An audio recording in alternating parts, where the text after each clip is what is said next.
going. I'm excited. Where are you going? Nikko, you are To, ready J- to go. to Japan. Are you going in Tokyo? I'm going to Tokyo, Kyoto, Osaka, and Nara. Oh, nice. Yeah. Cool. Yeah, I'm excited. It was How a long are you going for? Groupon trip. $1,500. It includes the flight and stay. Yeah. Whoa, that's good. Whole tour. Yeah. Phenomenal. That's real You're good. going on a tour? Yeah. 8 days. Good. Yeah. Okay, good. I'm going on the 4th. Yeah, I didn't go long enough. Hello, everybody. Oh. Hola. Hola. Buenos días. Miss Owner. It's a long weekend. Oh, sorry, I haven't changed the name. Angie. She the owner of Angie. She's the Angie yeah, owner. that's right. Oh, you're the owner of Angie's List? No, I wish. If you need the whiteboard, Nikko, What'd you call me? if you need the whiteboard, you click more whiteboard, and when you're done and you're going back to the presentation, hit stop. Okay, sounds good. All right. Hydromatic. All right, we got a couple people walking in. Yeah, you'll get folks coming in. Postman? What'd you say, Postman? Wait a minute, Mr. Postman. I'm sorry, you get folks coming in. I wonder how many people will Hey, girl, hey. because they have a meeting today at YMCA. All right, everybody. Today is going to be fun. Thank you for those that have decided to tune in and show up, especially those who decided to show up in person. Nothing against the Zoomers or anything like that. I'm just saying. What happened? We know Now, who's really nice. committed. Now, be nice, be nice. Oh, okay, my bad. I was saying that everybody here that showed up is very committed. Yeah, people are at the YMCA. All right. So, welcome to session 10, everybody. You guys excited? You guys having a good time? Yes. All right. Before we get Yay! started, woo! That's right. Energy, baby. Energy. Drinking that cold brew Colombian coffee this morning. So you expect some extra energy. The Red Bull, bro, the Red Bull. No, man, 100% Colombian. Yeah. You know them Colombians make some strong stuff. All right, so I want to hear from at least 3 to 5 of you people. What has been your biggest ahas so far? Like what's something that we're on session 10? You guys have gone through 9 other sessions. What's been your favorite part thus far? We're halfway through Ignite. So you guys have to have something. Go ahead. The new ideas. Hold on. I'm gonna give you a mic so everybody can hear you because your voice is beautiful and needs to be heard. The new ideas for lead generation. Which is, elaborate. What is your new idea for lead generation? Getting out there, joining organizations, breaking your fears of connecting with people, making those connections. Nice. But yeah, separating out the phases of what lead generation does to get to conversion. Got it. So what I hear you saying is that you found that lead generation doesn't have to just be phone calls and door knocking. There's other ways of getting involved in different communities and areas, as well as making connections and also keeping those connections, right? Well, we're going to be getting to keeping those connections. Anybody else? What's been a big takeaway for why this camera's not following me today? So I apologize if I run off camera, guys, but anyways, I'm here. You can hear me. My voice is loud. You probably can hear me without the mic on Zoom. Anybody else? What's the big aha takeaway that you've had in the past 9 weeks? Social media. Social That media. was Jimmy good. Mora is I've seen him. He's awesome. He's a killer with that. He's totally on the trends and things like that. What was your takeaway on social media? Just, I struggle in general with social media. Just like, I don't like TikTok, so I know I gotta do that one. I don't even own one, never owned one. Instagram is how I'm right now promoting business. But I just like the AI prompts, all that, and like how to generate that kind of image. That's cool. TikTok's a rough one for me. Demographically, TikTok is a younger crowd. However, that younger crowd is now coming of age. My youngest sibling, who's 8 years younger than I am, that's what he does. And he's got damn near 1 million followers, and he does the he does a stream. Kid at 22 years old was making $200,000 a year. Nice. Right. So for a long period of time there, I'm not very old, but I felt like the geezer on TikTok, and I wasn't getting the response. So I pulled away from TikTok. During COVID, I was like, this is what I'm doing. And I started making really great videos, and I've fallen off from that.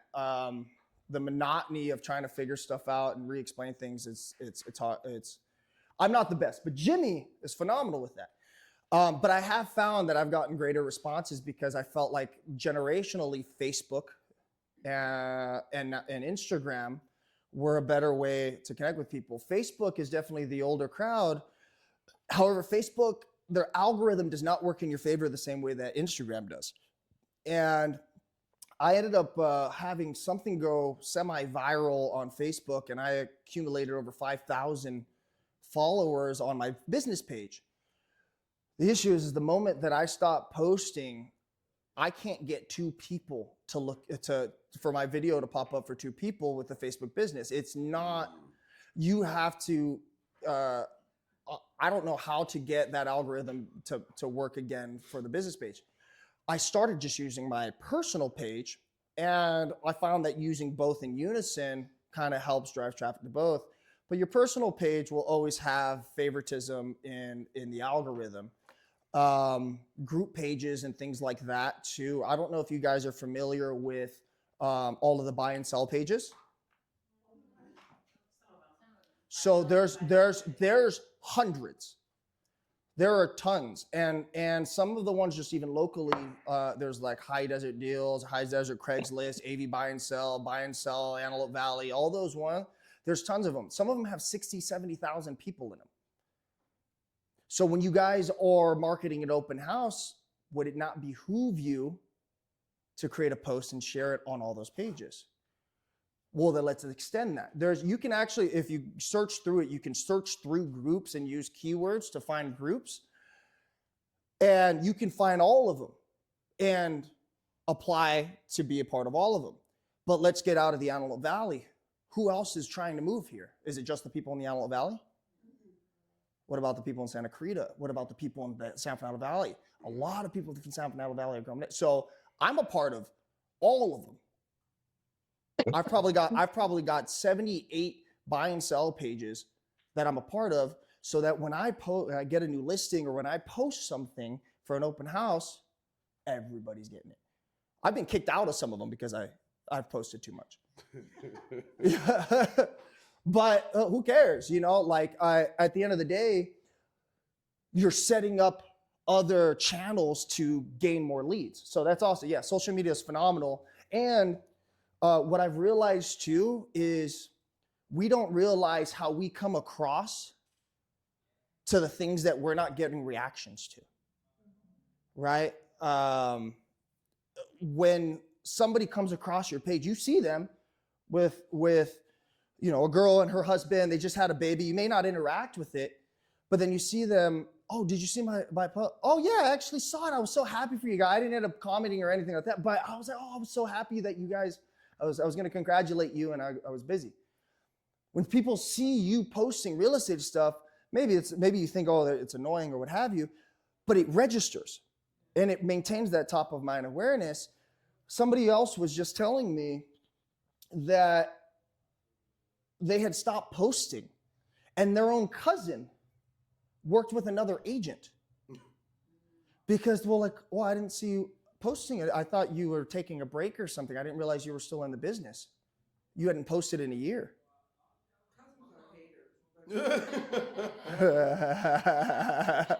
There is that too. She's like, oh my God, I had no idea. I would have used you.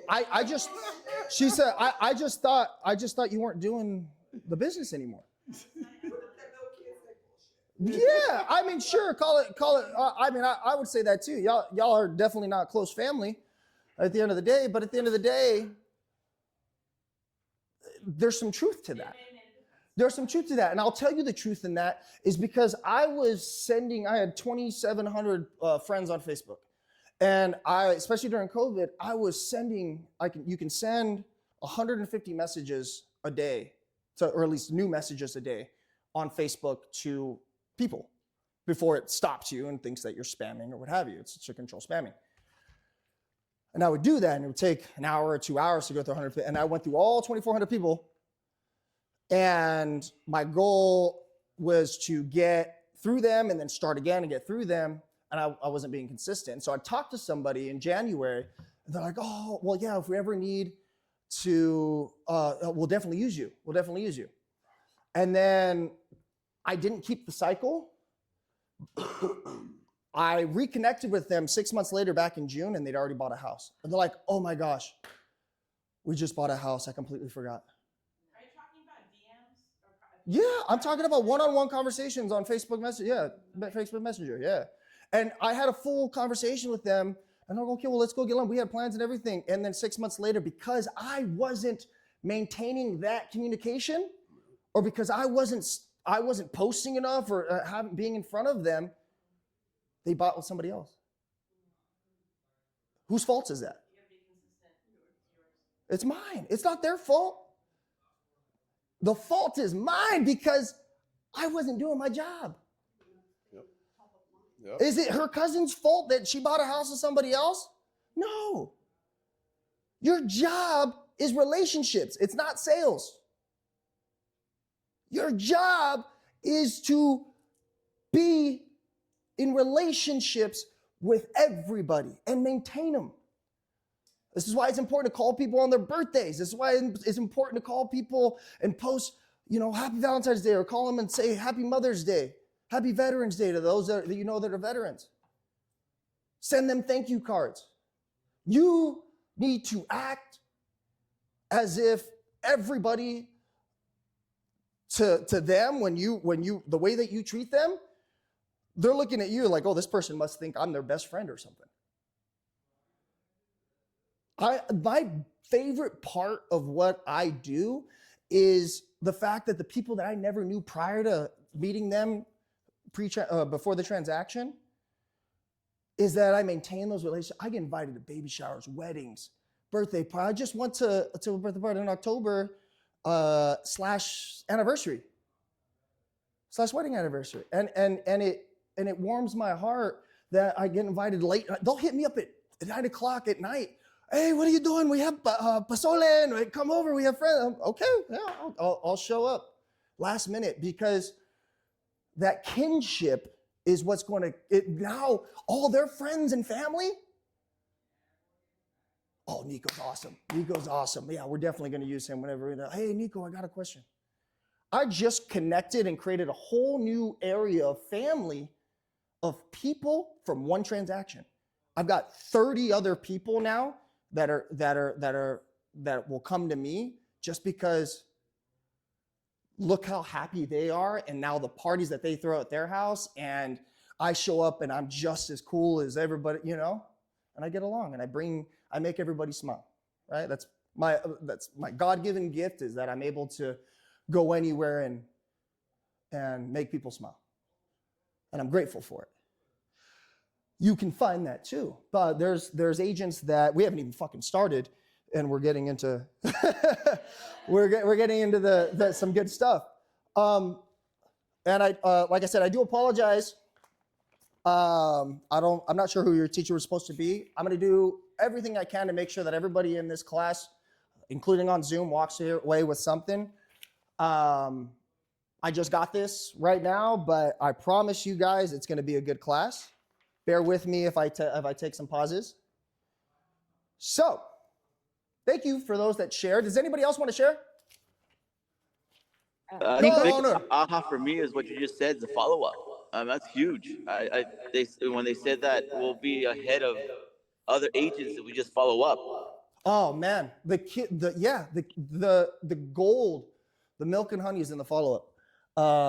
Your consistency, right? Nikko? Of course, my Can you horse. hear me? Yes, Miss Owner.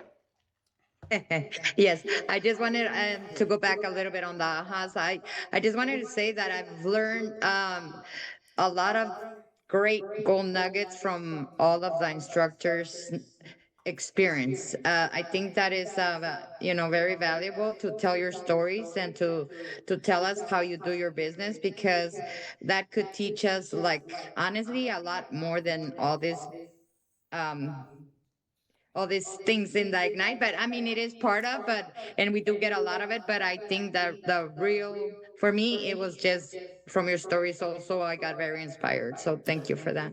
Oh, well, I appreciate that. Were you here the first time I taught? Were you on Zoom? Yes, yes. Okay. No, I was there. Cool, cool. I'm happy that you're sticking to it. A lot of people start falling out, as you can tell by the emptiness of this classroom, but a lot of people start falling out around this time. It's hard to stay consistent. And so pat yourselves all on the back for being this consistent thus far. And I urge you to make it all the way through and take this class again. I took this class 4 times. Inconsistently. I would take the classes but I would never, I would always miss like 1 or 2 classes, but I took it 4 times or what have you. But I urge you all to learn from my mistake. And I'm telling you, this book that you have in front of you is the handbook to be a millionaire. If you just did the 10 basic things, well, it's not 10, but just did the things that you're supposed to be doing as your homework. If you just did that, I promise you everything else will fall into place. You can screw off the rest of this entire book and just do the 10 leads a day, 10 comments and likes and posts and all that stuff. You will make a $500,000 within the next 2 years. I promise you, if you did that every day. Everything else you can figure out on the way there, but if you just did that, you'll be successful. That's how simple it is. It's not easy, but it's simple. So thank you for sharing. And again, pat yourselves on the back. Give yourselves a round of applause for making it this far. Whoa, we're halfway there. Whoa, living on a prayer. All right, just me? All right. So we're going to go back real quick. All right.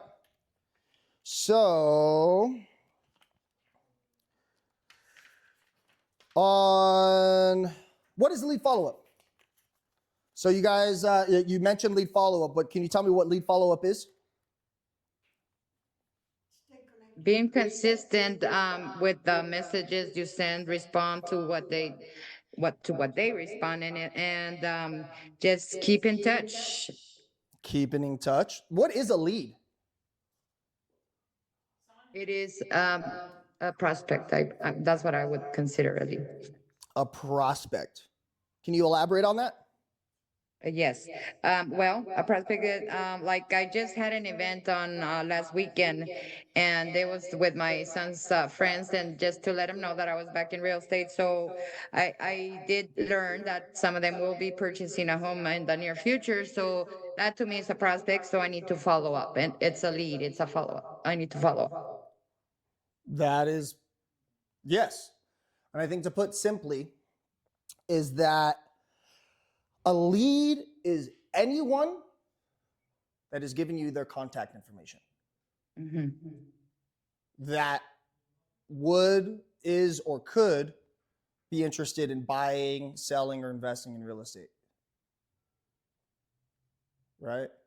And as far as lead follow-up is concerned, does lead follow-up pertain to those, who does lead follow-up pertain to? Let me ask you, is that? Is it just to those that showed interest in buying a house? Is it somebody that you met at open? What is who specifically do you provide lead follow-up to? Everybody. I think anyone who's asking questions, anyone that's there's not really like a certain person. I think it's just anyone that requests your guidance on anything. I'll accept that answer. I'll tell you this much. My friends are my lead follow-up. My family is my lead follow-up. something as simple as a wellness check-in and saying, hey, how's it going? How's the kids? How's the family? Is lead follow-up. Yes. Because at some point during that conversation, hey, do you, if you knew anybody that was looking to buy, sell, invest in real estate, do you have somebody that you refer that business to? Or if they've already had that question for them, hey, have you talked to anybody at work that maybe was asking questions about real estate that I can help out? No, not yet. Okay, well, I appreciate it. What do you guys got planned for the summer? Right? So I don't know if I went over Ford with you guys. I think I did. Friends, occupation, recreation, and dreams and goals, right? The basis of any conversation. So that means that anybody that I have the number to, I can provide what? Information. And I would lead follow-up, right? I maintain the what? Very good. Maintain the relationship. Nurture, nurture, nurture. Absolutely. So, the life of a lead. This is showing somewhat of a graph that provides when people move, people on average move from every 7 to 10 years. Okay? So, the bottom here, right, they moved. That bottom of this section here is showing just that area where they have no concept of them even wanting to move, right? And then to getting the idea, well, maybe we should move out of state. It's getting expensive or what have you, or family's growing. And they're like, okay, it's time to move. So if you gain a phone number and they're right here just before the move, would that be a pretty strong lead? Right? They're like, hey, we're probably a few months out, but we want to get started. We need to find a place to live. Pretty awesome, right? Well, if you get somebody's information though down here, they're like, nah, we have no interest in moving anytime soon. Would that be considered a bad lead? Huh? No, I don't think it's it's not. a bad lead. Trick question. Yeah. Trick question. It is not. It is not. Because at any moment, these people will be ready to move again. Right? If there's one thing consistent about our society is that people need places to live. So how do you be the person that they think of when they need to find a new place to live? So there are there's also grades in this, right? You have your A leads, B leads, or A clients, B clients, and things like that. Well, you have tiers of leads as well, where you have possible business, probable business, and profitable business. Am I going ahead of this thing? So through lead generation, the National Association of Realtors profile of home buyers in 2021 details the opportunity that lead follow-up can provide to your business. They collected research that shows that when selecting an agent to use, 73% of buyers only talk to one agent, and 82% of sellers only contacted one agent. Since the data shows that most buyers and sellers will only talk to one agent before deciding to do their business with them, what will you do to ensure that you're that agent? Ooh. You need to stand out and provide excellent customer service. Right. There's another statistic too, and I don't want to butcher the actual percentage. It might be in here, but there's another statistic that 80% of people that worked with agents say that they would work with their agent again, but only, I think 20% of them actually do. So what does that tell you? That people aren't following up. Good job, Clara. That people aren't following. If 80% of the people are saying, yes, absolutely, my agent was great, I'd work with them again, and only 20% of them do, you're not doing your job. You're not doing your job. It's that simple. So the gold is in the what? Follow up. And the follow-up. The consistency. How hard is it to check in and say, how do you do? Ask somebody out for lunch. Send them a thank you. Send them a birthday card. If you aren't first or second in their mind, what? Last. Say it out loud. You probably won't get the business. You probably won't get the business. Somebody on Zoom, read it out loud. If you aren't first or second in their mind, you probably won't get the business. That's right, Gail. I love you, woman.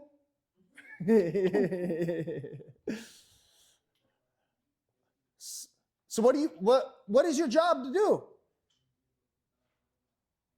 Call, text, message. What is your job to do? All right, stay Keep top in of mind. contact. To be first. Number one. That's it. Your entire job is to be numero uno for those that don't speak English.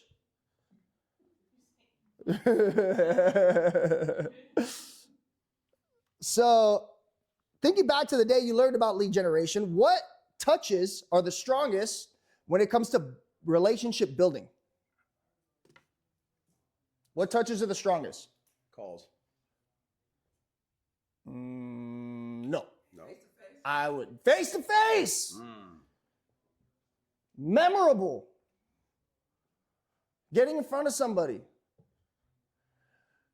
They say that the best way to memorize something is to incorporate as many senses as possible. Auditory, smell, sight, touch, right? So when you're remembering something, if you can, one, create a story, speak it out loud, write it, now you're doing physical, you're hearing it, and you're seeing it, right? And you're creating association, right? When you're creating a story behind the things that you remember. So there's people that can memorize 561 numbers on a piece of paper, right? 1, 2, 5, 7, 4, 5, and on a piece of paper. And what they do is they create an association between each digit, and they have a story that they tell. So when they're walking down the street and the number is 7, they see a blue light pole. The 7 is blue, right? It's a blue light pole. And when they swing around the light pole, for 6, it's an alligator, and it's a green alligator for number 2, right? So they have this story, and they remember the colors, and they visualize it. They're seeing it. So for somebody to remember you, how many senses can you hit them with? There's a thing called pop buys. When you stop by and you bring somebody a gift, what if you brought them freshly baked cookies? Yeah. And the next time they smell cookies, they might have a slight memory of, oh, Clara bought me cookies. Right? How many senses of these people into their subconscious can you attach yourself to? That's a whole new sub-level of creating that top of mind awareness. That emotional attachment, when I show up and I bring a thoughtful gift for their kid's birthday.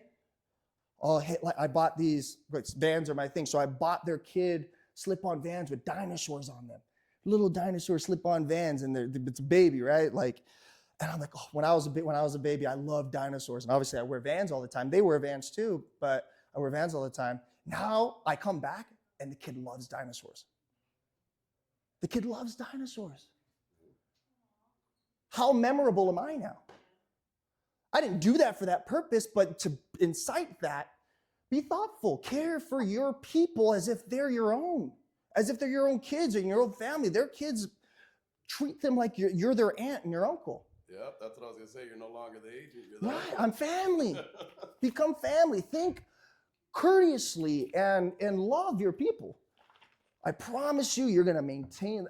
Now I can be away for 3 months and not talk to these people, and I'm still right there at the top of their mind because I've made such a lasting impact, connection. Oh, unlike my broken phone, which will probably no longer connect. Are we having fun yet? Yes or yes? Yeah.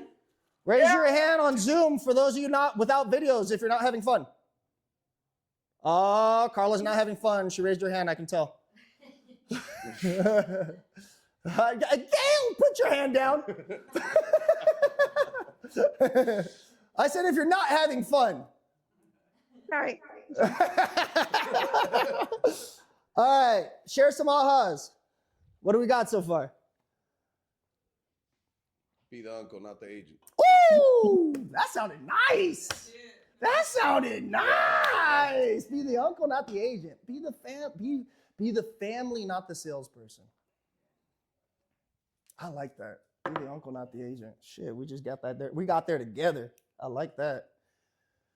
I like that. All right, I'm gonna pick on somebody. Leticia. Don't make me say your name wrong. Sorry about that. Yes. What's your big aha? Since you've been listening so good. Yeah, just what you're saying about becoming family. That's important. That's always how I try to treat my clients as well. I love it. I love it. What about something that already hasn't been said? What else you got? Something that hasn't been said. Yeah. The first person I asked said that. What else have you taken away?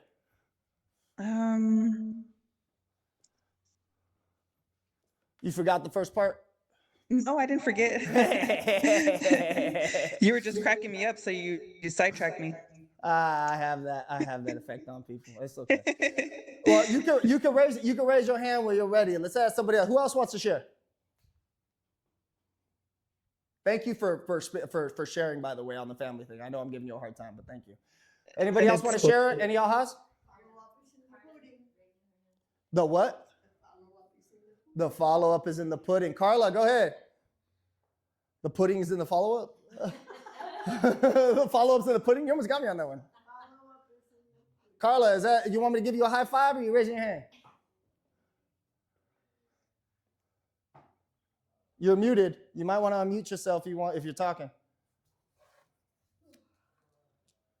3, 2, anyone else?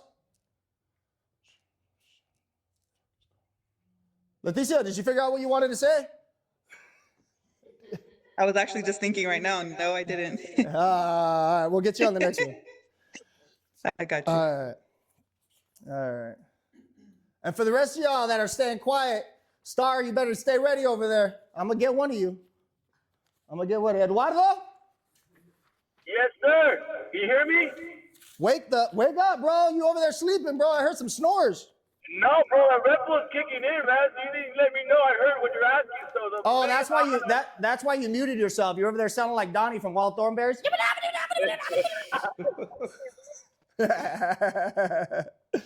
All right. Hi, Hey. I'm here too. Okay, what you want to say? About the aha moments? Okay, I asked you 5 times. What's up? No, sorry, my phone was glitching. That's what my ex said. I think one of the most important things I've learned this past week is you have to stick with one thing and try that for at least 6 months, prospecting. Because if you don't and you get discouraged by the feedback or being uncomfortable, you're not gonna know if it's working or not. Absolutely. I'll ask y'all a question. Go ahead. Do you get abs by going to the gym one time? No, you have to go at least 1 year. You got to keep going. Do you get your summer body by going to the gym for a week? What if I go to the gym 100 times, but it takes me 100 weeks to do it, so I only go once a week? Am I going to have abs by next year? How do you see results? Being consistent. That's right, Gail. Every day. Every day. John Maxwell. You guys know who John Maxwell is? He said, No. no. So John Maxwell, for those that don't know, he's a writer. He's a motivational speaker. He's phenomenal. And if you haven't listened to his stuff, you should check it out. He's amazing. But he talks about leadership. He talks about being self-accountable and being successful. And one of the things that he said is he hates writing. But when he made the decision to write his book, that he said that he would write for an hour a day or 2 hours a day or whatever it is, every day. And so when he tells people, if you're going to write your book, you got to do it every day. We're like, well, so like Monday through Friday? No, every day. Not Monday through Friday. It is your routine. The same way that you wake up and crave your coffee and make your coffee in the morning. It is your routine. Real estate, I learned the hard way, is not a job. It is not a career. It is a lifestyle. And if you want to be successful in this business, real estate is not what you do. It is what? It is who you are. Because it doesn't matter if it's Saturday, Sunday, or Thanksgiving, or Valentine's Day, or Christmas. If I see somebody interested in buying a house, am I going to ignore them because it's a holiday? Because it's Martin Luther King Day? Because the banks are closed? Whitney told that story. She said her mom dropped her off and she went and sold a house on Thanksgiving. Right. Right. I've showed houses on Christmas Eve because my family needs a house. And if they're willing to go look, then I am too. And that's when everyone has vacation. That's when they're together. Right. Now I can let people know, like I got to let my clients know right now, like, hey, I'm going to be gone for 8 days. Call it 10 because I'm day before I got to get ready, and the day after, God forbid, you can get a hold of me. Right? I'm going to be jet lagged. You're jet lagged. Yeah. I'm already awake.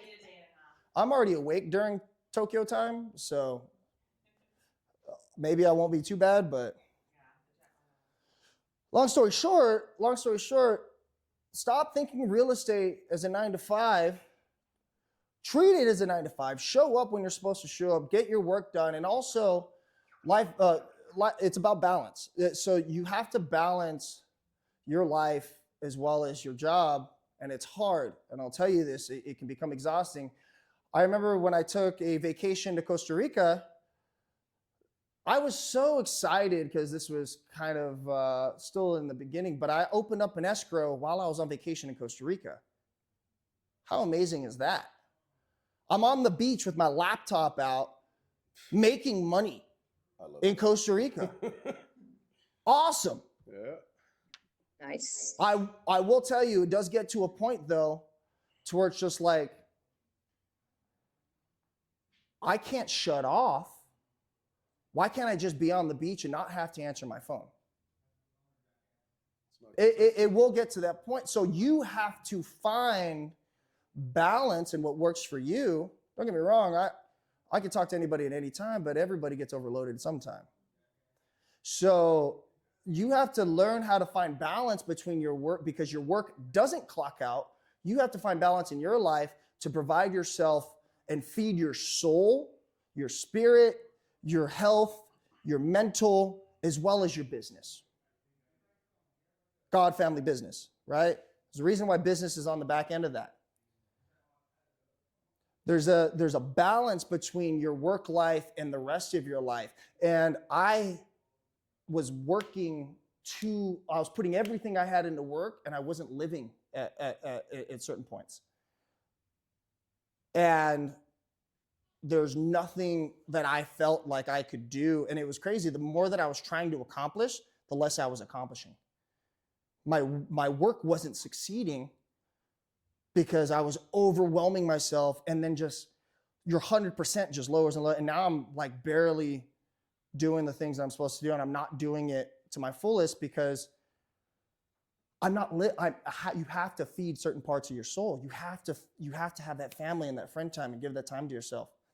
I'm learning now that I can not answer certain phone calls and call them back. I don't have to answer it right away. And the same thing is true with, when I first got in the business, escrow and everything, I had to pick up the phone every time. You'll start to realize what numbers you can call back, and if it's a new number that maybe you have to answer or what have you, but nonetheless, find that balance. Okay. So if you were in my first class, I actually talked about the 36 touch, 36 to convert. I'm supposed to teach you this. I don't do it. Because I just go right into touching them as many times as I can. No diddy.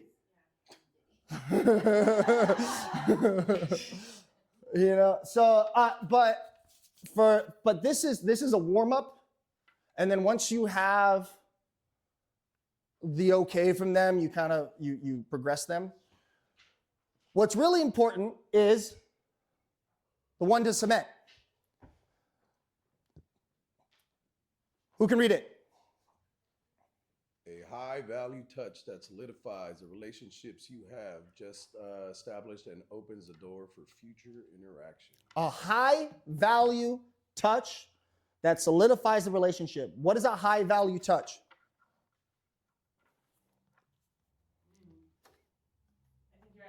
Maybe dropping by with a gift. I was going to say the shoes. The shoes, right? Something personal. Mm-hmm. Something memorable, right? An email, is that a high value touch? No. Okay. Is a text message a high value touch? No. Okay. So a pop by, face to face, something personal, asking somebody to lunch or to coffee, definitely is a high value touch. Doing something for that person, showing up to birthday parties, things like that. Something memorable. And the reason why that's valuable is just as I said. I can now not talk to these people for 3 months, and they still call me. Hey, what are you doing tonight? Because I did a bunch of those one high value touches, and I'm beyond cement. I'm steeled. If that makes sense. I'm welded in. So the 19 to connect, it says you were first introduced during the lead generation segment. With the leads, we will specifically use the 19 to connect. It says 4 phone calls, 12 touches that are monthly email, newsletter, market report, video, etc. 2 touches related to promotional direct mail. And then 1 touch that is a client event or a party. And again, that all is part of this. You will do all of these in here and then some.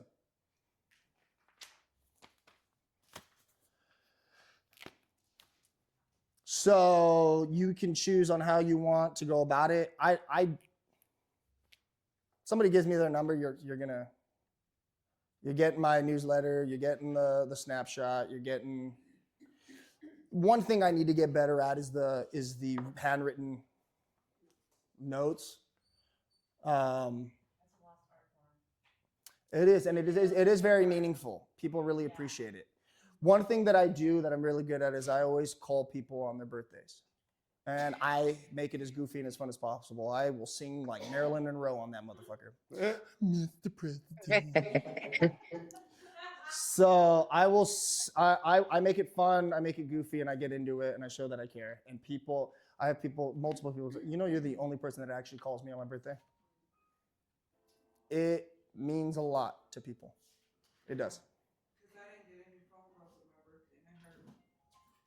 I take that back. I take that back. My kids called, well, 2 of them. Third one forgot all about me. That was the spoiled one. See that? See how meaningful it is? You see what it means to people? See, I'm the opposite. I'm on people overload all year long. I shut my phone off. I disappear on my birthday. I don't like doing stuff on my birthday. I'm always doing stuff. I'm always doing that. And for whatever reason, I don't want nobody to tell me happy birthday. I want to disappear. I want to hang out with my dogs and nobody touch me. Nobody talk to me. I worked, but I cried the whole day. Oh, you poor thing. I was sad. You come over and hang out with me and my dogs. It was, I don't know. I was just sad on this. You got a summer birthday? Maybe because of my family. When's your birthday? Being away from home. January 8th. I was just about to say, you a Capricorn, ain't you? Being away from home, being away from my friends, my inner circle. But my cousins, they put out like a mass text and they put happy birthday, but it wasn't the same. It's not the same. It's not the same. But you also have to like the taking. You have to be appreciative of what it is that you receive, and that's a hard thing to get to, because it is. Everybody experiences this. We all have expectations of what would be nice for us, but somebody even taking the time to text you is maybe it'd be nice to get a phone call. I'm gonna get kind of a little deep, maybe a little emotional for some, but I had a rough growing up with my dad, right? And I was resentful for a very long time. And it wasn't until I reached a certain age where I had lost some friends, passed away, and I thought to myself, as much as I've tried to connect with my dad, I used to go to my dad's office as a kid and try to ask him about his work, just to have a conversation, right? I'd ask him to go play catch, and I'd be outside playing for 2 hours, and he didn't ever come out, right? Or I used to get my ass handed to me for no reason, things like that.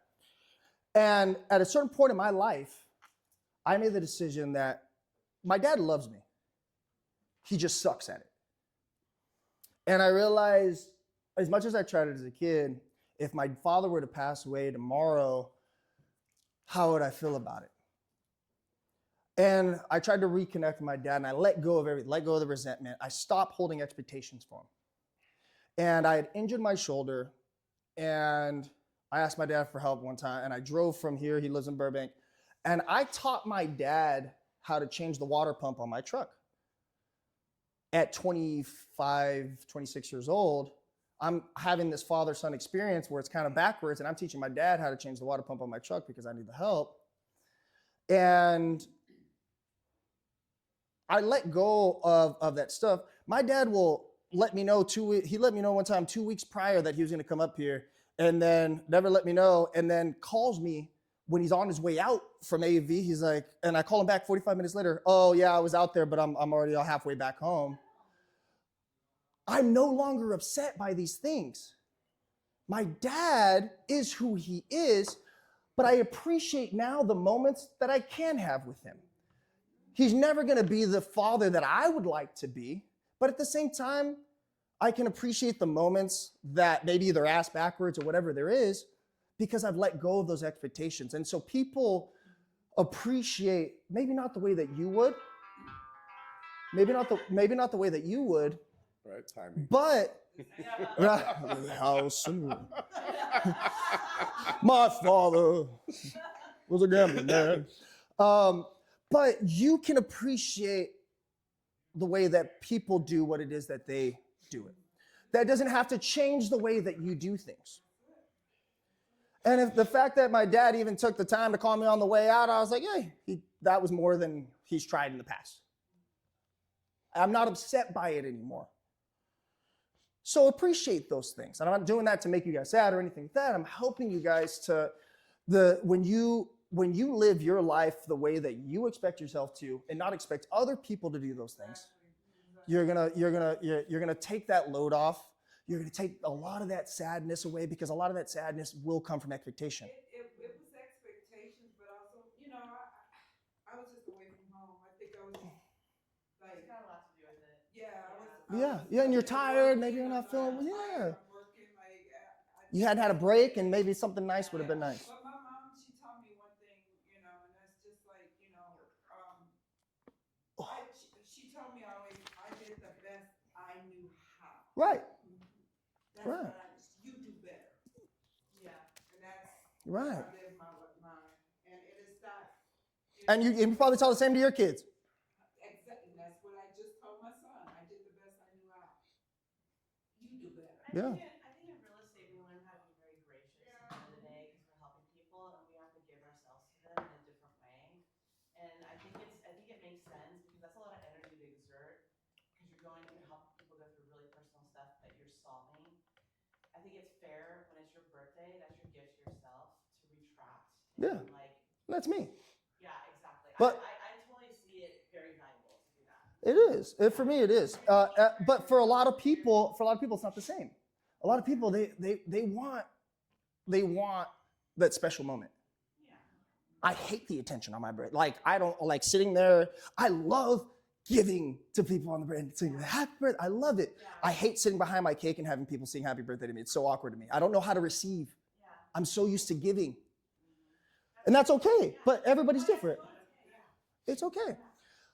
And I'm also I'm a terrible planner, and I would never put things together. And so this past year on my birthday, I actually put something together, and I invited friends, and I did something. It was simple, but it was great, right? And so one of the things is I don't give to myself that I had to learn, because I'm so give to everybody else to where now I'm drained, and I don't know, I'm burnt out, I don't know what to do. So this is that balance I'm talking about. I started taking the time to give to myself. I stopped going outside. I was like vitamin D deficient, and because I was overworking myself, and my triglycerides, all this stuff was going wrong with me. Vitamin B, vitamin D, vitamin K, all this stuff, because I wasn't giving to myself, and I was overexerted, and I wasn't going outside. Something simple as now in the morning, I will sit outside and get the morning sun, if I'm clipping my nails or whatever, just for 5 minutes, and it makes a world of a difference. Oh, yeah, I'm excited. I'm excited. Oh, I'm good now. Yeah, I'm good. Yeah, I'm good now, but I'm helping you guys because as you guys go through this process, learn from my mistakes the same way that you teach your kids. The right balance, yin and yang. So, all right. Lead follow-up best practices, considerations for your lead follow-up program. What are my strengths with working with people?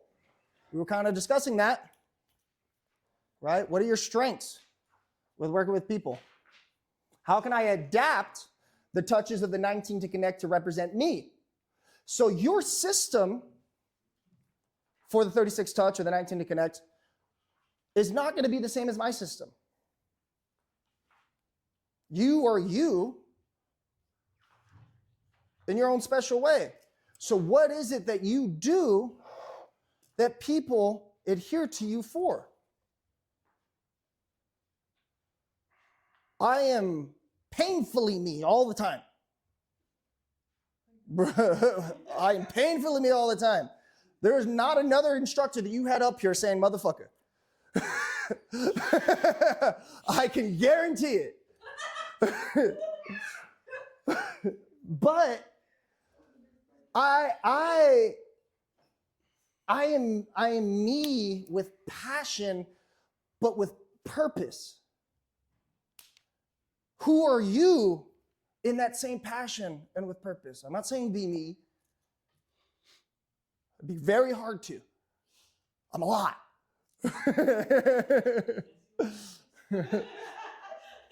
I slept 3 hours last night, and here I am. Let me see you try to do that. But that's who I am, right? And I love it. I had to learn to balance that because the younger me was too much, and I've learned to balance that. And you know, ADHD is a hell of a drug. The stuff that I had to learn to control from keeping coming out of my mouth because I'm so just, oh man, I'm so impulsive sometimes. But as I've gotten older, I've learned to balance that and also be respectful and be more, it's not only self-aware, but outer aware of other people. And if I can recommend one book to everybody here, Zoomers, are you listening? Yes. Emotional Intelligence 2.0. Oh, I got it. Yep. I got that. If you haven't read it, if you haven't taken the test, please put it on your immediate top of the list to do. Emotional Intelligence 2.0. It is a white and orange cover. And it's great. It's really easy to read.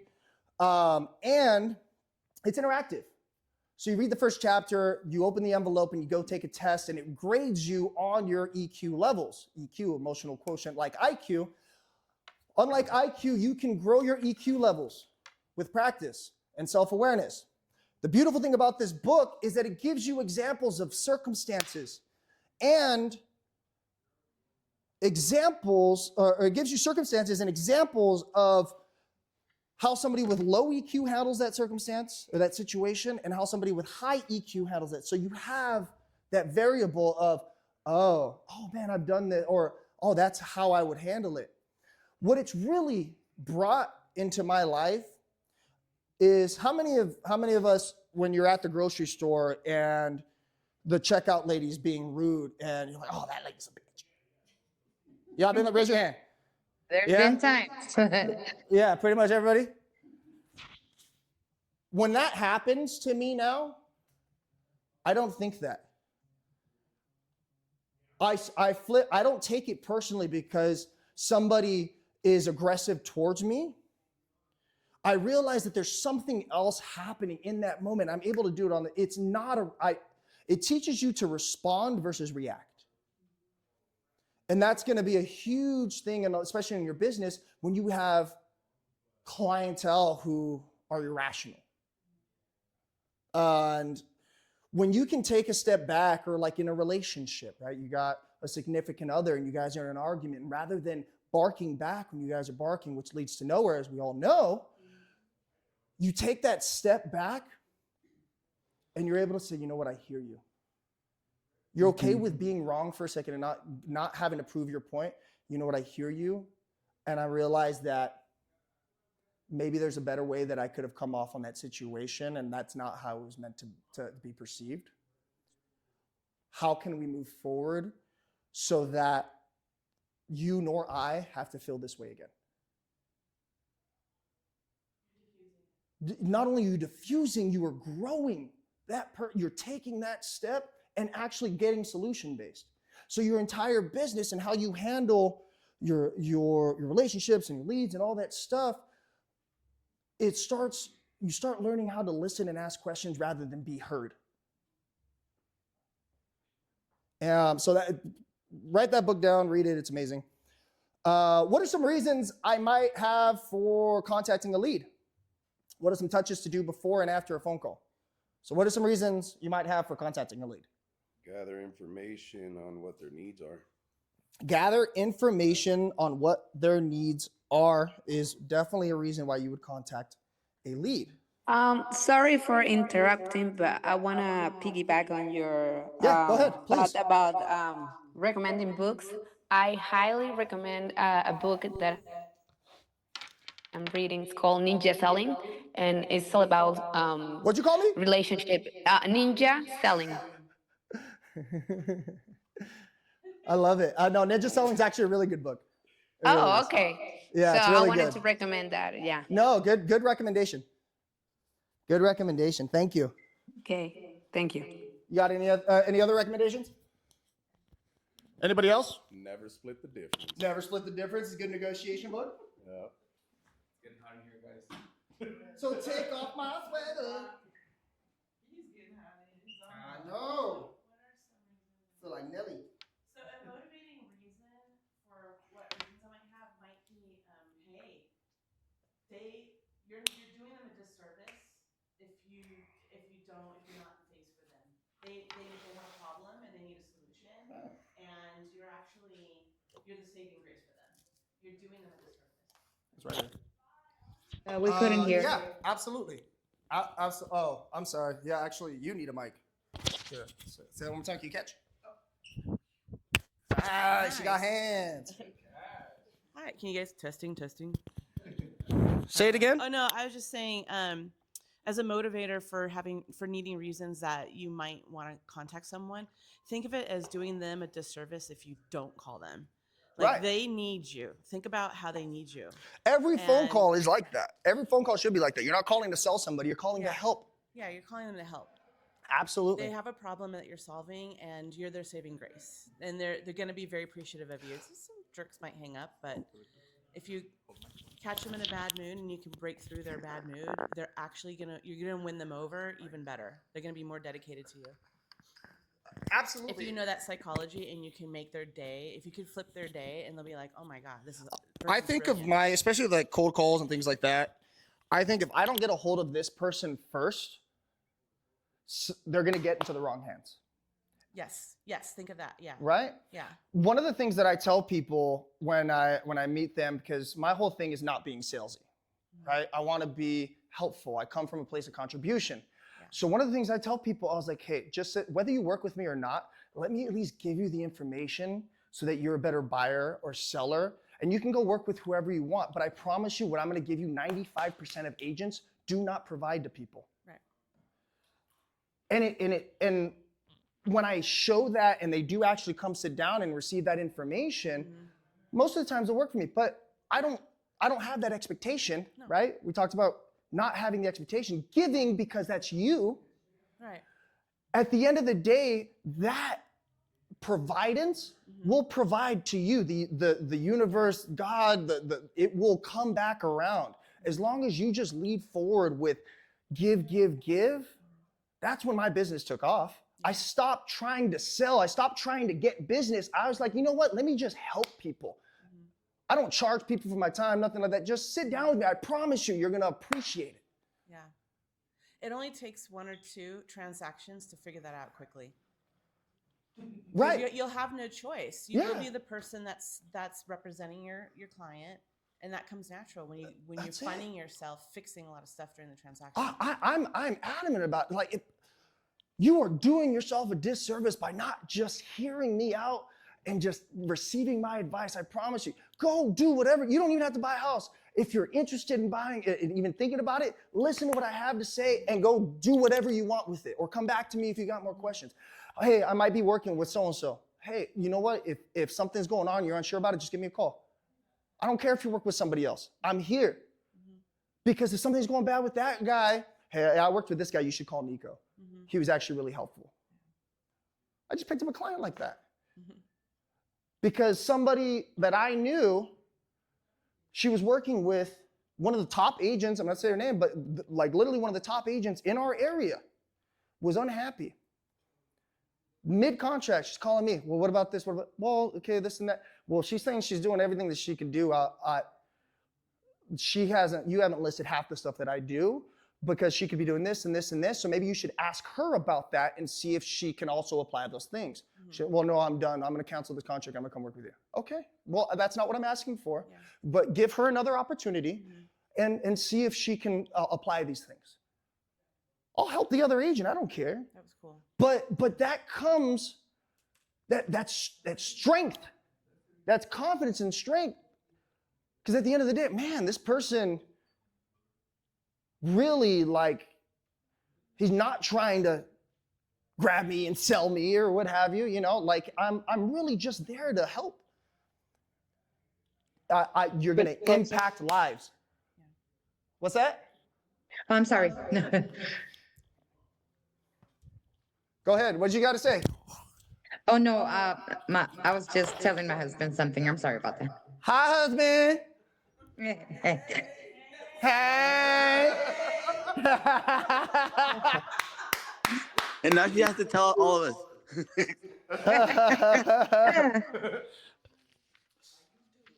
How you doing? All right. How am I using conversations to let the person know that I'm in real estate and how to contact me and how to refer business to me? How are you guys doing that? Do you guys know the right way to tell? Right way? There is. Okay. There is. Do you think telling somebody to give your card to somebody else is the right way? No. Do you think telling people that? Do you think telling people, hey, you should refer me business is the right way to get referrals? No. No. What would it look like if you were to tell people, hey, rather than giving my number to somebody else, if you ever have anybody that is interested, ask them for their permission if you can share their number with me. And when you do provide me their name and number after getting their permission and I get it to you, I'll make sure to hook you up. Does that come across a little different? Because if they give somebody your number, what are the odds of them calling you? You guys may have heard me say this in the last session, but when I meet somebody, I pretend like I can't find my card. And then I take my phone here. I'll just text you real quick. What's your phone number? And while I have you, what's your best email? All right, cool. I'm gonna shoot you a text. Right on. Oh, I do have a card. Here you go. And now they see my card. I did like this the other day. I said, here, put your information on my phone. Sure. But I say, you know what? What's your phone number? I'm gonna send you something. I'm gonna send you something right now. What's your phone number? I'm gonna send you something right now. I think I got something really good for you. I'm gonna send you something right now. Or actually, when I get home, I'll send it to you. What's your phone number and email? I have something to give immediately.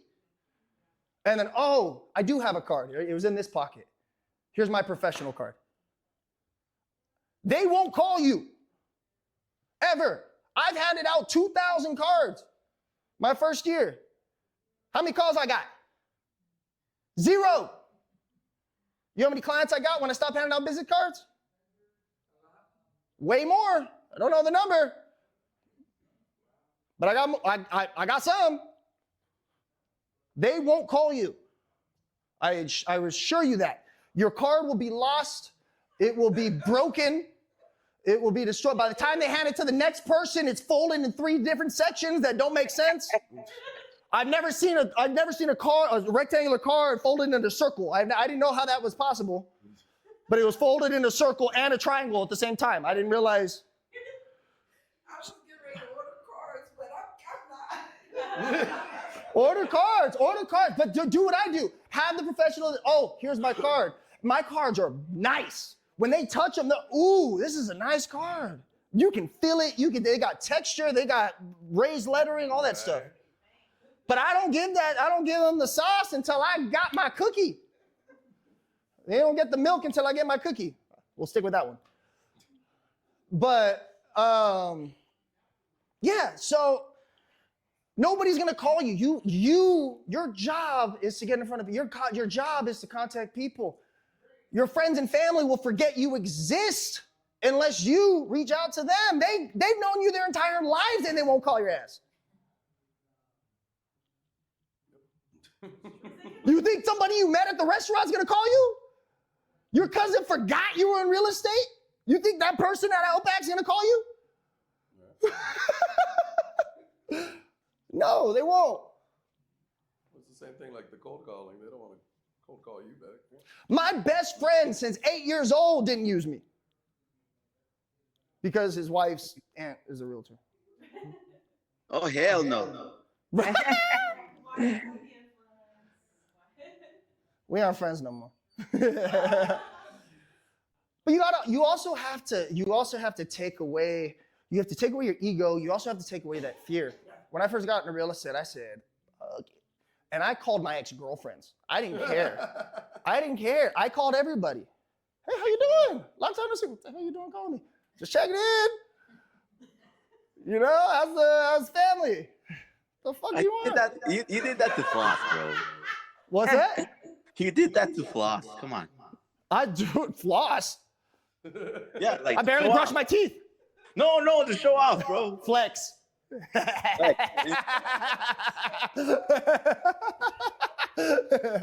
was just messing with you. No, but I did because I've never done anybody wrong. Most of my past relationships but they weren't terrible. Like I could still reach out, hey, how's it going? It's awkward. I haven't talked to them in 2 years, but it's awkward. Like I don't talk to these people. But at the same time, I could do a catch-up call, and then what's been new. I know it's kind of a random call. I've been just going through my list, and I'd hate to call you out of the blue, but I just wanted to let everybody know that I actually got into real estate, and I'm pretty excited about it. And I just wanted to know if you ever had anybody that was looking to buy, sell, or invest in real estate. Do you have somebody you refer that business to? I know it's a random call. Well, no, not really. Okay, well, perfect. I know it's been a long time, but if for whatever reason you ever have any questions or you know anybody that is looking, I'd love to be that agent of choice for you, and really show you what I'm about nowadays. Is that okay? Yeah, sure, Nikko. That's fine. That happened one time out of like 6, but most of them didn't answer. Most of them was like, what the? It's all good. If you get something preammed, leaving a voicemail, I imagine it's not as effective. So I don't check my voicemails. Keep trying until they answer, or especially with. I don't want to be stalking someone, but. No, yeah. I mean, I would say if you don't get a hold of somebody the first, it depends on. I mean, if you know the person, it's one thing. If it's a cold call, just blow them up. Doesn't matter. If it's somebody from an open house, doesn't matter. The person that is consistent and showing that, hey, they're doing this, and even if they answer and say, why the hell do you keep calling me? Well, listen, if you had hired me as your agent and to sell your house, how confident would you feel in the fact that I'm going to make that phone call every day to get your home sold? Right? Would you want the agent that doesn't make the phone call, or do you want the one that is annoying the people to try to get your home sold? Which one? You're like, actually, you're right. Cool. Well, then here I am, and I'm sorry to bother you. I hope it's not a bad time. Going to your, right?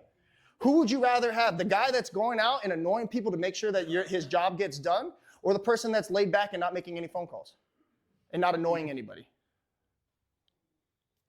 Sorry, I just sold you. I want the guy that answers my voicemail. Damn, he good. So, how are you using conversations to let people know and how to contact and refer them business? So we discussed that. How do you refer their business? Tell them, teach them how to give you the business, and then reward them. Give the dog a bone. Thank you card in the mail. That's the only time I remember to send cards. If somebody refers me business, I send a thank you card and two $1 scratchers in that. Thank you. My business would be nothing without people like you. Referrals are what drive my business. I hope you're as lucky on these scratchers as I am to have you. Thank you. All right. Sweet, simple, to the point. Here's some more business cards. Pass them out. When is the best for me and my business to time block for lead follow-up? For me, it's when I'm not in the office. I'm blocking the office. Whenever it's convenient, you just make sure you're consistent. I think it depends on the follow-up. Raise your hand right now if you don't have an escrow. Raise your hand if you don't have an escrow. 1, 2, okay. Keep your hand up if you're not working with any clients right now. Okay. Clients, no, I guess. Yeah, if you're not showing houses right now, if you're not going on listing appointment, if you don't have an appointment right now, okay? All you should be doing is lead generation. Mm-hmm. You got nothing better to do. Right. When's the best time to lead generate? Right now. What else you gonna do? Go close an escrow? You will if you do the lead generation. What are you gonna do, Angie? With all this unfree time that you have because you're so busy doing everything else, when's the best time for you to lead generate? Well, I have been, and early mornings I send messages. Woo! Later after class I make phone calls, and then I'm gonna start door knocking. That's right. Go get her. Give Angie a round of applause.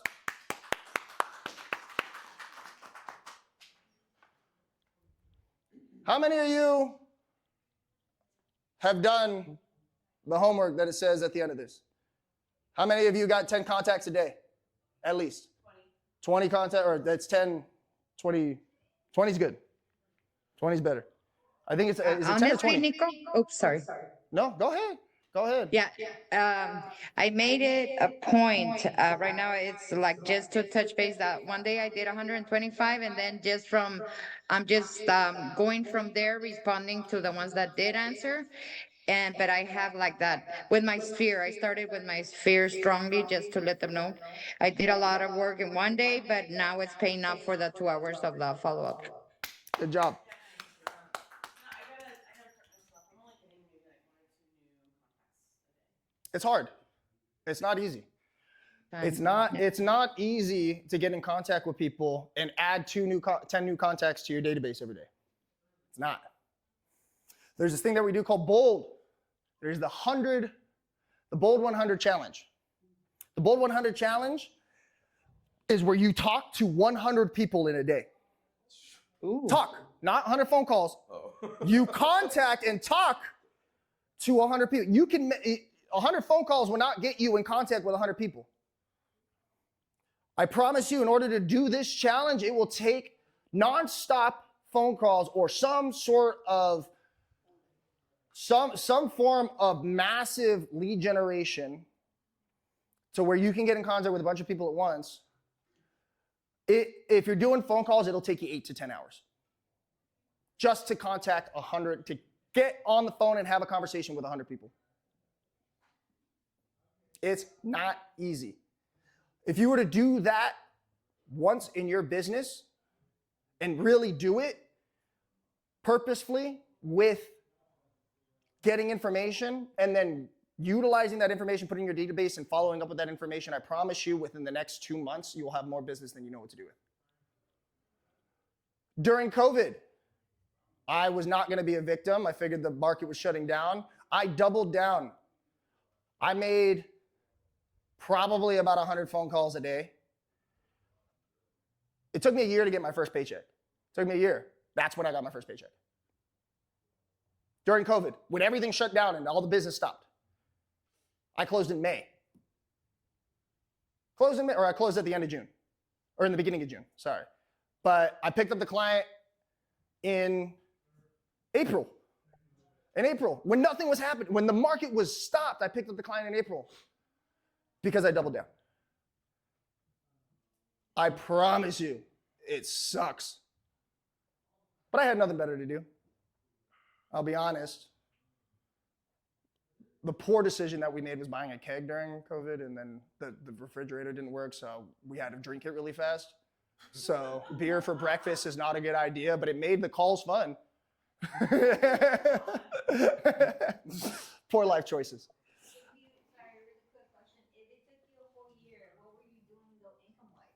I had a business prior. I was doing service and repair work. I did service and repair work for like property management companies, and most of them shut down, but I had one or two jobs that literally kept me alive. There was he actually was a mortgage broker in Valencia. He just bought a house in the Skyline Homes, and I was doing all kinds of stuff at his house. And I was even able to provide some work to my roommate who wasn't able to work. And we made it through that. I'm so grateful for that. But trying to balance those two lives was not working, right? Because I was, and everything about possible. My truck stopped working. I stopped being able to drive to work, and I would make my calls and just wasn't. I had 3 clients that we almost got in escrow and they just bailed. But when you get that first transaction, it just kind of starts snowballing. I got that first transaction, and then like a month later or 2 months later, I got the second. I think I closed 5 that year, and then the following year I closed 22. It snowballs if you continue that effort. And then I promise you that if you think the business is going to continue coming, it won't. You need to keep making those attempts to make connections.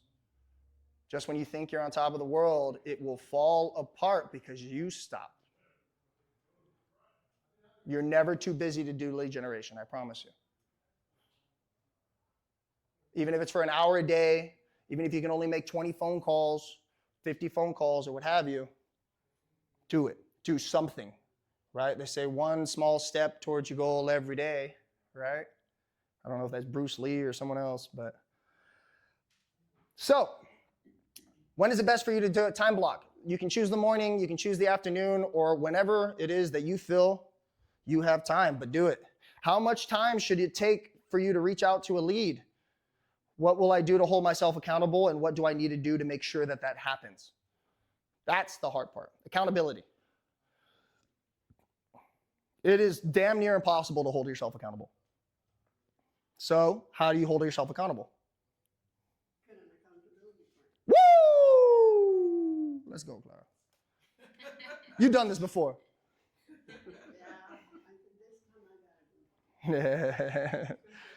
Accountability partner, something to hold yourself accountable. Somebody else that regardless of them being your friend, they don't care. They will, hey, it's gonna hurt when you don't do what you need to do. I've put money on the line. $500 if I don't do what I'm supposed to do. I've paid for coaches to where monthly that guy's taking money out of my account, and on Wednesdays if I don't show up for that appointment, that's money out of my pocket that I'm spending for no reason. And I have to go talk to that guy on Wednesday and tell him that I didn't do what I was supposed to do. Do you think I want that? No. I have to show up on Wednesday and explain why I didn't do what I said I was going to do. That's not going to feel good. I promise you. When you have to face your own music, it's embarrassing. Imagine having bad credit score and then having to sit down with somebody and show them how broke or how messed up your credit is. Nobody wants to do that, right? It's like being caught with your pants down. Like it's not a good feeling. But when you put yourself in those positions, you're forcing yourself to not fall short, to not go against it, because you have to show up and explain to somebody why you forgot or why you didn't have time. You might be able to do that once. You're going to do that 2 weeks in a row? You're going to do that 3 weeks in a row? How often are you going to come up with an excuse as to why you didn't put in the work and the effort that you said that you were going to do 3 weeks in a row? Oh, I'm going to do it this week. I'm going to do it this week. You're not. Put yourself at the brink of embarrassment because you do not want that embarrassment. Put yourself in uncomfortable positions. If one of the biggest things that they say is who you surround yourself with is who you become, right? And if you're the smartest person in the room, yada, yada, yada. I promise you, if you put yourself in rooms where you feel uncomfortable because you don't know what the heck's going on, because people are just like, man, these people are smart, you should probably stay in that room and stay uncomfortable. Eventually, you'll be in those conversations. Mm-hmm. So make yourself uncomfortable. No progress in comfort. Gotta get uncomfortable to be comfortable. Right? So reach out to people. I mean, there's people in this office. Find somebody that's in this office that you know that will hold you accountable, will hold you to your word, that you will also in return hold them to your word. Or find coaching. You know, Keller Williams has massive amounts of coaching, maps and things like that. And there's people that will do that. Okay. Hold on, let me get you a mic so people can hear you. I think I am interested in getting an accountability partner because I have a large sphere of influence groups. So I think just having a little bit of help with that, because I've had over 6,000 contacts. I've had over 6,000 contacts plus, and I'm still gaining, and I need help with organizing and getting them together because it's a lot for me. It is a lot. Yeah. So I talked to Mondo about it before, so he helped me. It is a lot. So breaking it down as with anything. So she's looking for an accountability partner, but she's looking for help and also getting her stuff organized. She's got a lot of contacts and she doesn't know where to start. As with anything, with any goals that we do, we have the 135, or it's called the GPS now, 411. You take the main goal of what you want to accomplish, you break it down into 3 priorities, and then you have, under those 3 priorities, you have 5 subsections, or what do they call it? It's, strategies, thank you. There you go. That's right. So 5 strategies to break that down. So if you want to organize 6,000 contacts, that's your goal. What do you need to do? Break it up into 3. Well, I need to do let's say add tags to 6,000 contacts. So who are these people? All right, and then how many tags are you going to add a day? Well, okay, well, when do I want it done? I want it done by the end of the year. Okay, so by the end of the year, how many contacts do I need to add a day tags to reach 6,000 contacts by the end of the year? Right? So if my math is correct, that's 200 contacts a day, just under that, right? 2 times 3, 6,000. So 200 contacts, well, it's less than that. It's about 100 contacts or 150 contacts a day or something like that, because it was 365 days a year if you did it every day. Rough math. So, okay, so 200 contacts a day to add, and that's pretty simple. I mean, you start with A, you click on the you add a tag, and it's one at a time. And you can do little by little, right? Or maybe like you don't have to, like some people you're not going to be able to remember or have tags for and things like that. But it's going to take time. It'll take a lot of time. You can. There's also an easy format, and they talk about it in Bold and Maps coaching, or it might even. I don't think it's in the MREA, but you organize people by their last names, by the initial of their last name. So there's a format where it's like A's and W's, and then you have C's and F's, and then G's and Y's. So it categorizes the letters by, and it's done based off of statistically how many people have a last name that start with that letter, so it kind of evens out. And then that's also a calling format. So, all right, well, this month I'm going to call A's and W's. This month I'm going to call, I started doing that at one point, but I stopped doing it. But that's a very, very efficient way that, from what I've heard, people really, really love that method. And you can ask, I know JD knows what it is, but I forget what it's called. But figure out how it is that you want to organize your contacts and just break it up. Just do a little a day. It may not be, I think it's 20 contacts a day. I might be wrong. On the, yeah, it's 20, not 200. It's 20. 300 times 20 is 6,000. So it's not 200. It's a lot easier. So 20 contacts a day, whatever that math is, right? But it's 365, so it's less than that. It's about 15 contacts a day.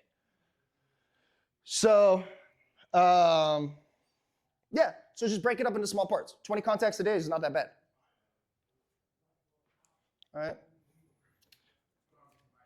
It's like if you want to read, like I don't like reading, right? But before I watch TV, I make sure I at least read one chapter or at least for 30 minutes. Before I'm done and I watch TV or I settle down, I have to get this done to relax. Right? So before, that could be at the end of the day, before I'm done working and I shut off the computer, I'm going to do 20 contacts, and then I get to go eat or relax or hang out with my friends or whatever it is. All righty. Let's speed up. I think we're falling behind here. So when you've generated a lead and captured their information, you can talk to them. If you haven't heard back and you don't know much about the person, then your communication will be broader. Focus on range of values. So value proposition, personal communication, statistics and data. This is where you'll communicate your value with your own value proposition. Day 4 of Ignite. You can even use the company or personal statistics. We know that people are more likely to respond when the message you are communicating feels more personal and relative to them. So if you haven't done any sales, you can use the statistics of our company. Well, we have the biggest company. We dominate the market. We generally have anywhere between a 15 to 19% market share, which is twice the second real estate brokerage in our area. We have over 350 agents in our office, and we're generally in the top of our region in Southern California, if not the nation, right? So you can start using those statistics to help encourage your business. We have one of the strongest teams. We're the biggest company nationwide per capita. We have over 180,000 agents nationwide in Keller Williams, and we are multinational. Sounds pretty good. So as you engage with your leads, you can uncover how to serve them better, learn what they're interested in. As you learn this, your segment leads into more specific groups, covered in day 6, and can communicate more detailed, value-based information. Relevant conversations have more value. Right? When you make things more personal, as we've been talking about, from my experience, it has more what? Right? We talked about the one cementing interaction, high value interaction, personal. Once the door is open for two-way communication, use conversations to find their motivation for engaging with your business. What's their timeline, and what their timeline is, and possibly other interests. Use this information to group them. I think you guys learned about grouping your clients. I think there's like you guys learned about the ABCDs, ABCFs. Yeah, can you refresh them? So an A client is one that brings you business, provides you business, most likely has worked with you. Not necessarily. You can have an A+ client that hasn't worked with you but constantly refers you business. Right? My investors are my A+ clients. I do a few sales with them a year. My mother is an A+ client because she was always going to put me first on her business. She tags me in all the group page Facebook posts. Anybody know a good realtor? She was the first one. Yeah. She's an A+ client. I listed her house and she canceled on me. Still an A+ client. Still an A+ client. I know. She's like, you know what? We don't want to move anymore. She's like, well, you don't owe me the $3,000 you owe me anymore. Okay. We'll just scratch that off the $8,000 I was about to make off my mom. I'm just kidding. I wasn't going to charge her nothing anyways. So, mother's still an A+ client, right? The people that refer you business, people that you've worked with and will continue working with your A+ clients. B clients are people that will most likely work with you. Maybe they haven't yet. Maybe they referred you one piece of business, or they say they will work with you. C clients are people that might work with you. They haven't committed to working with you. There's a possibility there. There's no such thing as a D client. There are only F clients following. And some people will even say that there are no F clients because at some point that they may work with you. But an F client is somebody who absolutely refuses and says they will not work with you. Like my best friend. My best friend is an F client. Well, we're not best friends anymore. He should have used you. I don't mind that he's. I mean, I get it. Like, I would hate to deal with the wrath of his wife for not using her aunt. You know. So I'm cool with that. I'm cool with that. I don't mind. I don't mind. I just like talking that stuff. So, but there's another like ABC classification too on leads. There's clients, and then there's the ABC grade for leads, and that differs in the sense of like an A lead wants to work with you now, B lead is going to work with you soon, something like that, right? Is it based on time frame? Time frame and confirmation. Time frame and confirmation. Like they're yes, we're going to work for you, and we want to buy now. Yes, we will work with you, but it's not going to be for a while. C, haven't made a commitment. Kind of the same thing. And then F, definitely not going to work with you. It's something like that. I don't remember exactly, but. By the way, when you're converting them or trying to convert them to get onto VRBC with them, do you have scripts that help to very subtly get them to agree, like explain, okay, if you're ready, let's go ahead and get you on contract, or how do you approach that? Or is that one of your script classes you want? So that is definitely something I could go over in my script class. But it's, the whole thing is providing the value. I sit them down for the appointment. I share the value, I go over the unforeseen out-of-pocket expenses, what are their wants and needs, and what it's going to be like working for me, what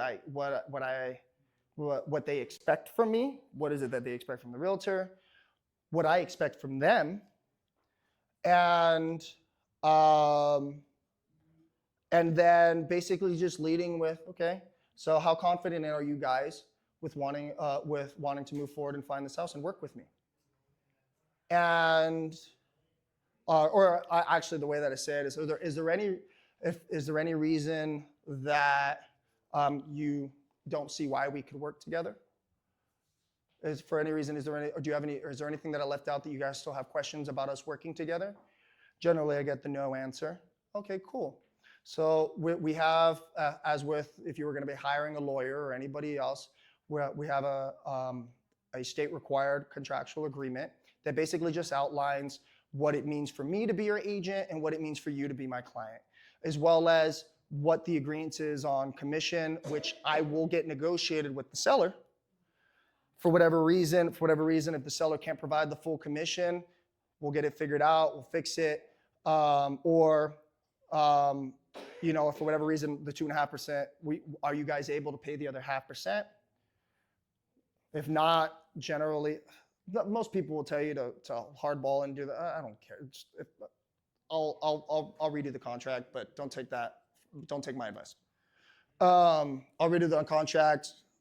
It's a lot of money's already coming out of the buyer's pocket. So, anywho, but I break that down to them. It's going to say that you're going to owe me the money and things like that. Sometimes I'll even pull up what the the RPA looks like to show them the section where I negotiate that in the contract. Yeah. So, but hey, listen, if you're going to go hire a lawyer, they're going to have you. The cool thing about real estate agents is I don't require a retainer. Yeah.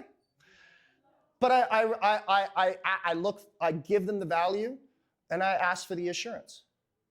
For any reason, is there anything that we've sat down and talked about today that you wouldn't feel comfortable working with me as your and having me represent you as your agent? I also tell them that at any point, in any moment, that if I feel, I say it goes both ways. For whatever reason, I feel like maybe this relationship isn't working for me either.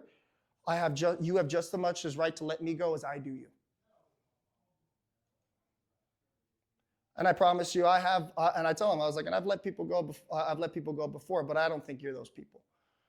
Well, what happened? Well, the guy started saying derogatory terms and saying things that I wasn't appreciative of because that's not who I am. And I let them go. The second person was on drugs. So I'm cool. I don't need any meth heads to work with and cause me problems. I found them in a room. They were just out, and I'm like, okay, no, I'm good. We're done working together. So, and they're like, what? It kind of takes the topic off of, they're like, what? No, that's not us. Okay, cool. Well, you guys seem like great people. I already like you guys already, so I think we'll be cool. So, as long as you don't drop, as long as you ain't dropping any race stuff on me or doing meth, I think we'll be all right. All right. Any questions so far? Anybody? I've been blasting through all kinds of stuff. You guys have been good about speaking up. Thank you for your participation. Anybody? All right. So next, record your top lead sources. You are focusing on your participant guide. Then brainstorm and write statements or questions that you could use when communicating with that segment of contacts. For example, for a call, you can write statements that can help you uncover their motivation, like, why are you thinking about buying or selling? Tell me more. What will you do? What will that do for your family? I love that last question because it really helps anchor their motivation. Because later on, when they tell you, when you ask them, well, What's important to you about buying a home? Well, I really want to stop paying rent. I'm tired of paying somebody else's mortgage. Perfect. So what I hear you saying is that you're looking to have something of your own and stop building somebody else's wealth, right? You don't want to keep paying somebody else's mortgage. Is that right? Yes, absolutely. Perfect. Later on, when they just start getting cold feet, I'm like, hey, man, this whole process, I know it's difficult. You know, we broke this down in the sit down that it wasn't going to be easy. I was going to make it as easy as possible. There's going to be hiccups. But I promise you that we're going to get you this house so you don't have to pay that rent anymore. I go back to the pain and the motivation later on when they get cold feet. A little manipulative, but it works. But people need to be reminded. The same reason, like, sometimes you forget why you got into real estate because you're in so much pain or you're so tired of not succeeding. Or sometimes you have to remind yourself, which is why it's important to write down your goals and put them up somewhere. Which is why it's important to have an accountability partner because you let yourself forget. We all do. All right, and we're getting ready to go over ahas. Hello? Any questions, ahas? What y'all got? It's really good information. I hope so. Yep. I hope so. For me, I'm going to write down all the potential lead sources that I know that I can address right away. That I can use, not just the open houses, but also my calls to the people that I have in my database that I haven't called for a long time. Right. And we also be consistent with my daily follow-up. I have people that I send anniversary cards and things like that. So one of my steps is after 3 or 4 days, I kind of figure out when I think they received it. So that would be a time for me to call and verify that they got it, and that's another touch. That's the cool thing about mailers is you can call them and let them know you're sending them something. You can call them again afterwards to make sure they got it. I'm gonna send you a thank you card. And then in a week, you call them again. Hey, did you get the card? Did you win? Did you win on the scratchers? Damn. Well, refer me more business. Maybe you'll be more lucky next time. So the same thing with like your listings, right? The best way to set up a listing is don't just set the appointment and then show up. Set the appointment. Tell them you're going to send them something in the mail. You're going to send them your listing brochure in the mail. Then you're going to call them, make sure that they got it. Confirm your appointment the day before. Call them again. Confirm your appointment the day before. The day of, send them a text. Hey, I'm going to be there. I'm on my way. I'm going to be there. Or, hey, good morning. I'm looking forward to seeing you today. Then you get there. You've already talked to them 4 or 5 times before you even got to the appointment. They got your mailer. First you called them. Then you sent the mailer. You called to confirm they got the mail. And then you call them, you text them or call them the day before to confirm the appointment for the next day. Then you text them the morning of saying that you're looking forward to seeing them. And then you show up. You're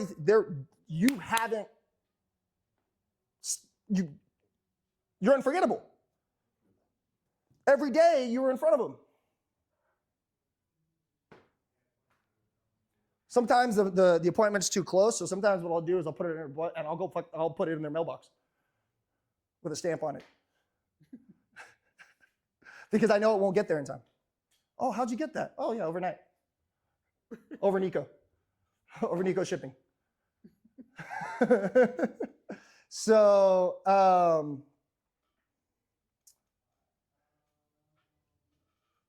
like when you go to an open house, you don't want any time wasted. Any time wasted. Do not wait till Monday to get in front of somebody that's highly interested. If I get somebody's number at an open house and I can tell that they're ready, I text them immediately after they leave, like 15 minutes. I'm looking at my phone or whatever. Hey, I know this house maybe not be in your best interest, but I found another one in this price range that I think you'll really like. Do you have time in about an hour when I'm done with this to go take a look at it? I can set up the appointment right now. Speed of implementation is everything. If you wait till Monday, they already went to another open house and they got another agent got them. Is it okay to have a consultation on the spot? Yeah.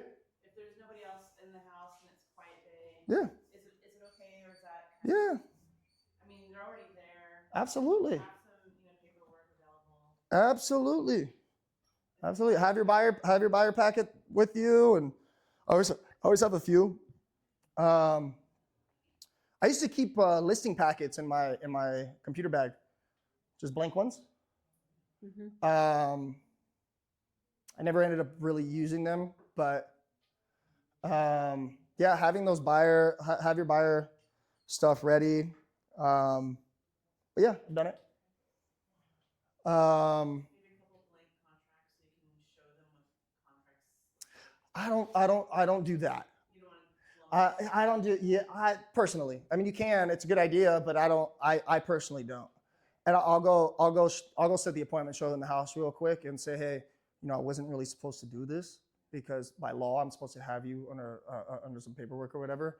Do you want to go back to my office and kind of figure out more of what you're looking at? So after I show them the house, we'll come straight here.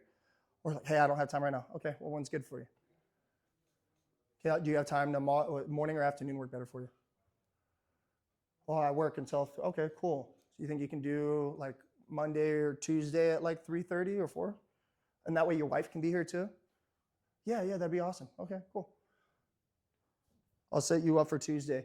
And for any reason, do you foresee anything why you and your wife couldn't be there?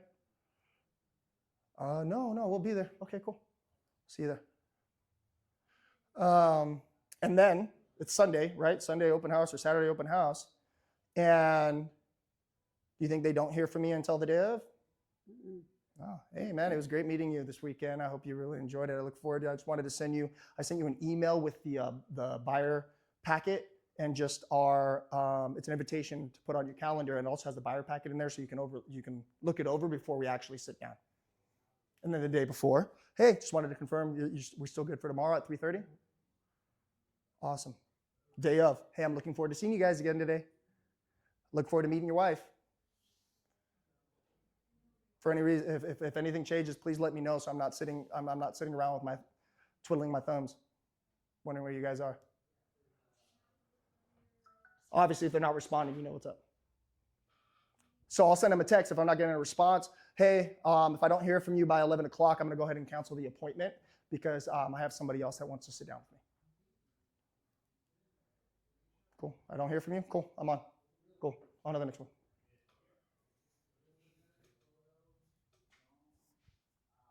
Format, consistency. Stay in front of them. Any ahas, questions, comments, concerns? Anybody else? Thomas. Sean? Who's Sean? Tomas. Typing. Oh, we have a chat? Oh, man, I didn't even know we had a chat, dude. I don't even know how to open this thing. Oh, man, we got 4 bubbles in here. Where is it? Oh. Haha. I'm funny.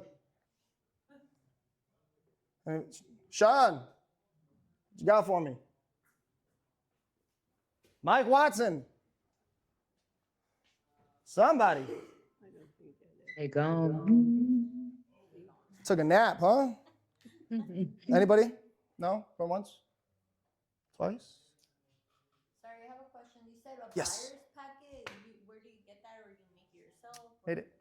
Made one myself. They have templates in your Canvas or in your command. If you go to designs, they do have templates. You can use those, make your own. Find the help of AI, but they're in the designs under templates. You can find buyer packets. I'm sure there's other places that you can find them. I spent a while making mine. What I can do is provide you guys the example that I have of mine. You guys familiar with your lead funnel? Lead capture, your database, leads to contacts, cultivate contacts, conversation, and then rinse and repeat. Kind of, sort of, not really. So when two-way communication is established, the lead becomes a contact in your database. They only become a contact in your database if you put them in your database. Your phone is not your database. What is your database? Command. It's in command. Command. Your CRM, customer relation management. Move the person from 19 to connect to 36 to convert, if you will, and then cement the relationship. So lead capture, prospecting and marketing. So when you're prospecting, Facebook marketing, doing an open house, and you capture a lead, you get their information, phone number, name, email address, if they have one, and then you put it into your what? Database. Everybody. Database. All Database. right. In your data bank. And your leads, once you form a relationships, turn to what? Contacts. Contacts, and not just the lens. Contact lens? Just me? All right. I got it. Strengthen your existing relationships, and you convert those contacts into Conversion. what? To clients or referral partners. See at the bottom there, it says client referral loop. And then once they're your client, rinse and repeat. Get referrals, sell them more houses. One of the things I like to do is turn my clients into investors. Hey, you guys bought this house, you got some equity. Ever think about flipping? Buying a rental? What would it look like if you were the sole reason that your clients built generational wealth? 5 years from now, your client owns 3 rental properties and they're making additional income of $2,000 a month, $1,200 bucks a month, whatever it is. The economy's not getting easier. Why not make it easier for them? Yes. So we talked about the high value touch already. We jumped in front of that. And I believe, that's all, folks. Yeah. Dang, right on time, 11:55. 10:55, sorry. Your QR code, Nikko. Did it? I don't remember it working last time. But if you guys want, you can donate to KW Cares. You can tell everybody how much you don't like when I teach and you wish somebody else would teach because I don't shut up. Oh, no, you don't. We're the ones that don't. Go ahead. You're not gonna be able to find my name, so ask Clara how to do it. But you guys are welcome to give your opinion. It doesn't do me any favors. I don't know what it would do, but I'm sure the office and KW like to hear how it's going. Yes. I don't make any money for being here. I do this because I love everybody. I love you guys. Same thing with my communications class. I do that because I care about this office and I care about you guys and I want you guys to succeed. So I want as many people to join. If I'm volunteering my time, you guys are welcome to stay. We're going to do it after this class. It's 30 minutes long, Monday, Wednesday, Friday. We miss Wednesday because of